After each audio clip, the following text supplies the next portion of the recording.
มาแล้วโน้ตติดคีย์บอร์ดตัวใหม่ล่าสุดเด้อตัวนี้เป็นตัวพิเศษเนาะเป็นตัวที่มีกันห้อยขีดขูดกันว่ายไปในตัวเนาะจะเป็นแผ่นแบบนี้เลยเป็นแผ่นสีขาวเนาะเอาไว้ติดคีย์บอร์ดสำหรับคนที่กำลังเรียนคีย์บอร์ดใหม่ๆเนาะยังกำลังแกะเพลงบ่จือโน้ตสามารถสั่งตัวนี้ไปติดใส่ได้เด้อเนาะติดง่ายเนาะตัวนี้เป็นสติกเกอร์ที่เวลาเฮาลอกออกมันจะบ่ติดกาวเด้อ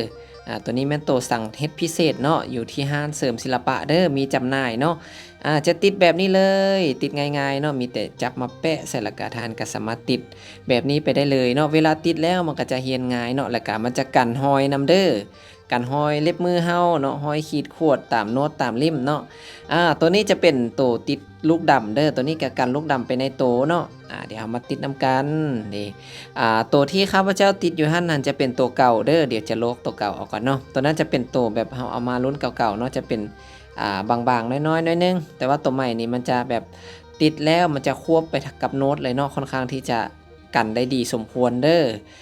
ท่านใดเอาไปก็ติดเองง่ายๆเนาะเราเริ่มจากติดจากโน้ตโดมาเนาะโดเรมีฟาซอลลาซีแล้วก็โดเรมีฟาซอลลาซีเนาะติดเป็นออกเต็ปไปเนาะติดบ่ยากเด้อสามารถติดเองได้เนาะหรือว่าซื้อไปแล้วบ่ฮู้ติดก็ทักหา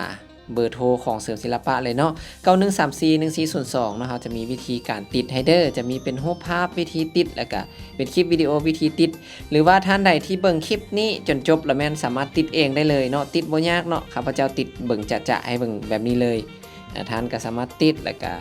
ติดใส่ได้เลยนี่โอ้ติดกันงามๆเด้เพราะว่าพื้นหลังมันเป็นสีขาวเนาะท่านใดที่สนใจแบบสติกเกอร์แบบลายก็มีเด้อคือตัวนี้เนาะจะเป็นลายแบบมะยุมะยะเนาะลายตัวสัตว์ก็มีลายเหล้าลายเบียร์มีครบเนาะไฮนิเก้นบ่เบียร์ลาวบ่มีครบเนาะตัวนี้จะเป็นสติกเกอร์แบบติดใส่ลายจะเป็นหนังแบบเดียวกันเด้อเพียงแค่ว่าเปลี่ยนลายเนาะส่วนตัวโน้ตติดนี่ครับพระเจ้าก็สั่งมาหลายเนาะสามารถสั่งได้เด้อสั่งได้เนาะจะมีให้หลายๆแบบนี้เลยสั่งหลายกะมีส่วนลดหลายสั่งน้อยกะมีส่วนลดน้อยเนาะแต่ว่าราคาบ่แพงตัวนี้เนาะสามารถจับต้องจับไปเอาไปติดได้เด้ออันนี้มันเหมาะกับคนที่กำลังเรียนแกะเพลงใหม่ๆเนาะสั่งได้ที่เสริมศิลปะเลยเนาะเบอร์โทรตามนี้เลย91341402หรือว่าสิสั่งทาง Facebook ก็ได้เด้อเสริมศิลปะสตูดิโอเนาะมีจำหน่ายให้ครบเนาะนี่เวลาเฮาสิติดเฮาก็เบิ่งตามนี้รถเนาะติดไปตามโน้ตมันเรียงให้นี่เนาะเวลาติดออกแล้วก็สิงามๆแบบนี้เนาะนี่สามารถเรียนได้เลยเนาะโอเคขอขอบใจบ๊ายบาย